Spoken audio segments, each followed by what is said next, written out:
Hello everybody! Welcome to another very exciting reveal of the latest GT car. After the huge success of the GT4 RS, many of you guys may have thought, what would it be to have that kind of car without a roof, as a Spyder, as a convertible? And behind me you will find the answer how it looks. And I can tell you it looks great. Here it is, 718 Spyder RS. We see the car here with the Weissach package.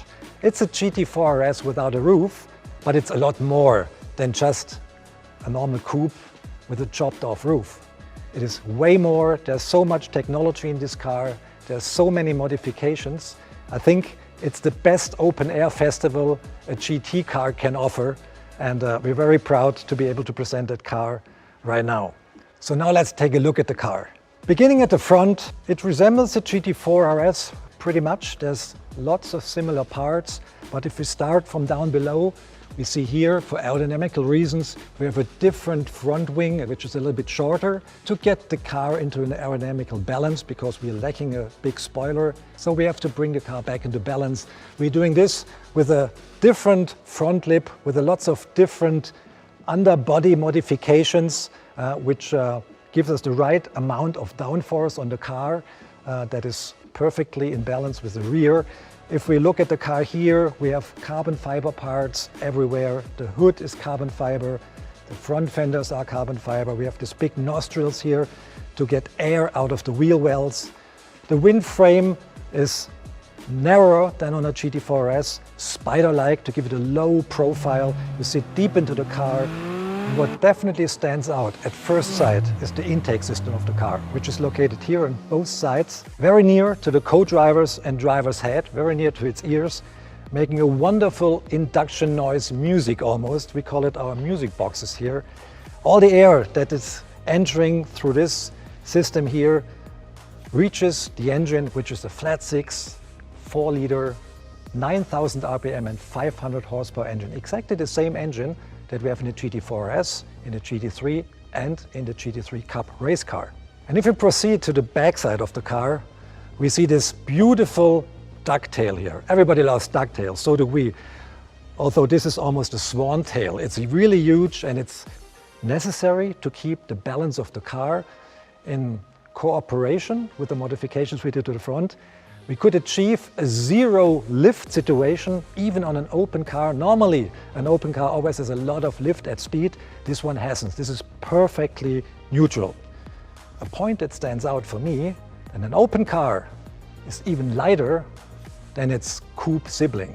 This car, at 1,410 kilos in its lightest possible spec, is even lighter than a GT4 RS. And if you leave away the top, and we come to the top later, it's even less, so you end up at 1,402 kilos with a topped-off tank. This is unparalleled before, and if you drive the car, even from the standstill, from the parking lot, you feel immediately the agility, the lightweight feeling the car offers, and this is so much fun, even if you're not at speed. And now let's have a look at these beautiful wheels. I love the design, so lightweight, and I'm a wheel freak, to be honest. I like silver wheels a lot. And the design is the lightest possible way and the stiffest possible way to make the best lightweight design out of a rim. So it's not because we think it's beautiful, it's purely functional, and it's very much leaned on the design of the wheel from the race car RS Spyder on the Spyder RS. On the front, we see it as well, the car has a very wide stance, so we were trying to fit as much tire underneath the car as possible to give it the best grip and the best, biggest contact patch. The suspension features the latest technology dampers, PASM system, is a little bit softer sprung than the GT4 RS, so we adapted a little bit to the main use of the car. The main use is enjoy the car on legal roads, up and down the mountains, on curvy backcountry roads. This is exactly how we set that car up, and it works brilliantly. The interior.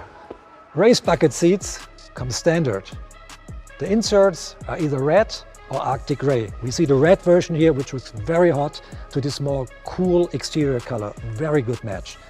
We see a lot of components clad in microfiber, in race tags. Even the dashboard, if you opt for the Weissach package, is engulfed in race tags, the steering wheel is, and the shifter as well. Talking about the shifter, we have a PDK gearbox in that car, 7-speed, very, very short gears, and contribute a lot to the fierce acceleration the car offers.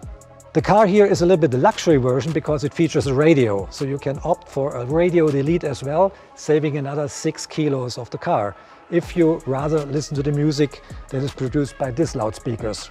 Now we have an idea how that car looks without a top. But many of you might ask themselves, how does it look closed? This car is a Spyder, and a Spyder is a car, an open car, that in case it rains or the sun beats down too hard, can be equipped with a lightweight emergency top. And we want to demonstrate how the car looks with the top. But it's a little bit a procedure. We really love to celebrate the procedure. It's not the push of a button. We want a lightweight, really lightweight top here. And it's 16 kilos lighter than the top of a Boxster. Let me introduce Markus Atz, my good colleague here. He was the project manager of this car, and he knows this car at least as good as I do. And he will give me a hand demonstrating how to put up the top. You can do it on your own, no problem. Everybody can do it with a little bit of practice in about 2 minutes. Okay, Markus, let's hit it. First thing, we open the rear lid. You do that for me, please. We can do it together. Next step, take out the top, which is super light. Look at this thing. It is, I think it's 6 kilos.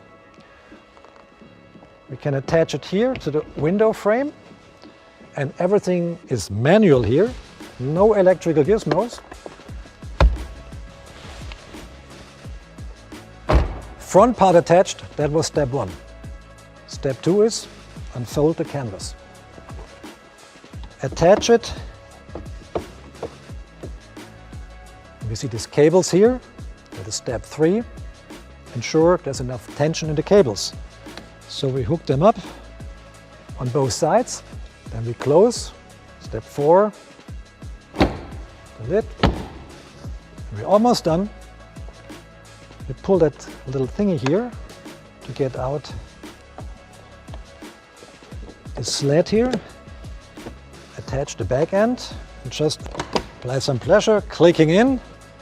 And here we see the 50% open, or rather the 50% closed version. Markus, thank you very much for helping me.